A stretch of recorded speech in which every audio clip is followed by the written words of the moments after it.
Very good morning எல்லா வியூவர்ஸும். நம்ம இந்த வீடியோவில் எதை பற்றி பேச போகிறோம் அப்படின்னு பார்த்தீங்கன்னா, டிவிகே கழகத்தோட தலைவர் திரு விஜய் அவர்கள் தலைமை பண்புக்கே உரிய ஒரு சிறப்பான தரமான சம்பவம் செஞ்சுருக்காரு அப்படின்னே சொல்லலாம். என்ன அது அப்படின்னு பார்த்தீங்க அப்படின்னா, திரு ஆதவ அர்ஜுனா அவர்கள் இருக்காங்க இல்லைங்களா, டிவிகே கட்சியில் இப்போ ரீசெண்டாக ஜாயின் பண்ணார்ல, அவர் திரு எடப்பாடி பழனிசாமி அவர்களை ஒருமையில் பேசிட்டதாகவும், அது மட்டும் இல்லாமல் திரு அண்ணாமலை அவர்களை பற்றியும் ஒருமையில் பேசுனதாகவும் ஒரு குற்றச்சாட்டு எழுந்தது. அது சமூக வலைதளங்களில் மிகப்பெரிய பேசும் பொருளாச்சு. என்ன ஒரு திடீர்னு ஒரு சீனியர் கூட பார்க்காம மூத்த தலைவரை, அதுவும் எதிர்கட்சி தலைவரை இந்த மாதிரி ஒருமையில் பேசுகிறாரு அப்படின்னு சொல்லிட்டு மிகப்பெரிய சலசலப்புக்கு உண்டாச்சு. அது மட்டும் இல்லாமல் நிறைய விவாத பொருளாகவும் ஆச்சு. அது நிறைய பேர் அதுக்கான கண்டனங்களை தெரிவிச்சிருந்தாங்க. இந்த நிலையில் பார்த்தீங்கன்னா ஒரு செய்தி ஒன்று வெளியாச்சு. என்னென்னு பார்த்தீங்கன்னா, விஜய் அவர்கள் திரு எடப்பாடி பழனிசாமி அவர்களை தொலைபேசியில் தொடர்பு கொண்டு பேசினதாகவும், அதற்கு பிறகு பார்த்தீங்க அப்படின்னாக்கா ஆதவ அர்ஜுனா அவர்களை கண்டித்ததாகவும், ஆதவ அர்ஜுனா அவர்கள் ஒரு மன்னிப்பு கேட்டதாக தகவல் வெளியாகிருக்கு. இது மிகவும் வரவேற்கக்கூடிய ஒரு நிகழ்வாக நான் பார்க்குறேன். ஒரு தலைமை பண்பு, ஒரு தலைவன் எப்படி இருக்கணும் அப்படின்னு பார்த்தீங்கன்னா, தன்னோட தொண்டர்களோ இல்லை நம்ம கூட இருக்கவங்களோ தவறு செஞ்சு அது தவறு, நீங்கள் அந்த மாதிரி செய்யக்கூடாது அப்படின்றத சுட்டி காட்டி அவங்கள சிறந்த வழிக்கு கொண்டு வரணும். இந்த வேலை விஜய் அவர்கள் சிறப்பாக செஞ்சுருக்காரு அப்படின்னே நான் சொல்லுவேன். காரணம் என்னென்னு பார்த்தீங்கன்னா, இப்போ இருக்கிற பெரிய கட்சி தலைவர்கள் கூட அந்த மாதிரி செய்கிறது கிடையாது. காரணம் என்னென்னு பார்த்தீங்கன்னா, அவரால் இப்போ ஒரு பர்டிகுலர் பர்சன் ஏதாவது தவறு செய்கிறாங்க அப்படின்னா, அவரை நம்ம கண்டிக்க போய் அதனால் அவர் ஏதாச்சும் தவறு செஞ்சுருவார், நம்ம கட்சிக்கு அது பாதிப்பாக ஏற்பட்டுருமோ அப்படின்ற பயத்திலே கண்டிக்கிறது கிடையாது. பட் விஜய் அவர்கள் மிகவும் சிறப்பாக இந்த வேலையை செஞ்சுருக்காரு அப்படின்னே சொல்லலாம். அப்புறம் அடுத்ததாக நம்ம இன்னொரு விஷயமும் இந்த வீடியோவில் பேச போகிறோம். என்னென்னு பார்த்தீங்க அப்படின்னா, இப்போ கிட்டத்தட்ட கடந்த ஒரு சில நாட்களுக்கு முன்னாடி தாவைக்க தொண்டர்கள் பாதிக்கப்பட்ட மக்களுக்காக நிவாரணம் கொடுக்க போயிருக்காங்க. அங்கே பார்த்தீங்க அப்படின்னா திமுக, அவங்கள என்ன சொல்கிறதுனே தெரில, திமுக தொண்டர்கள்னு சொல்கிறதா இல்லை திமுக குண்டர்கள்னு சொல்கிறதான்னு தெரில.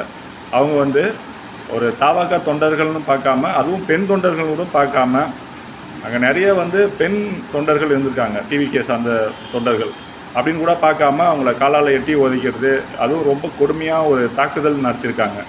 இது மிகவும் கண்டனத்துக்குரியது. ஏன் நான் அப்படி சொல்கிறேன்னு பார்த்தீங்கன்னா, இப்போ நீங்கள் என்ன நினைக்கிறீங்க அப்படின்னு பார்த்தீங்கன்னா, ஒரு பாதிக்கப்பட்டு கிடைக்கிற மக்களுக்கு நீங்கள் உதவி செய்கிற வரைக்கும் அந்த மக்கள் அப்படியே அந்த கஷ்டத்திலே இருக்கணுமா? இது ரொம்ப கொடுமையான விஷயம் இல்லையா? அது எப்படி சொல்கிறது?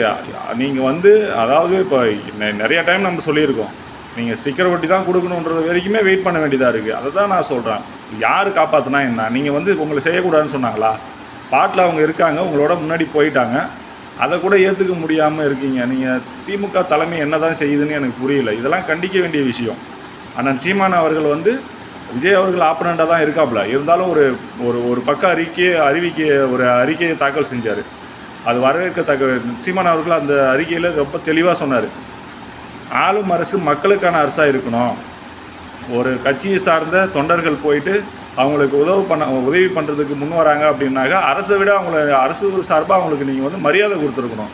அதை விட்டுட்டு அவங்கள தாக்கிறீங்க அப்படின்னு சொல்லிட்டு ஒரு பக்க அறிக்கை ரொம்ப ஸ்ட்ராங்காக அகைன்ஸ்டாக திமுகவுக்கு எதிராக வச்சுருந்தார்.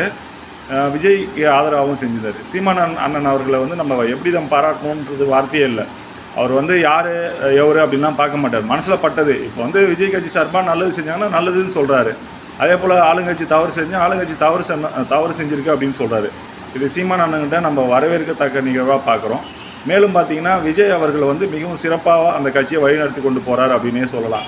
இப்போ நான் ஒரு கேள்வி கேட்குறேன்.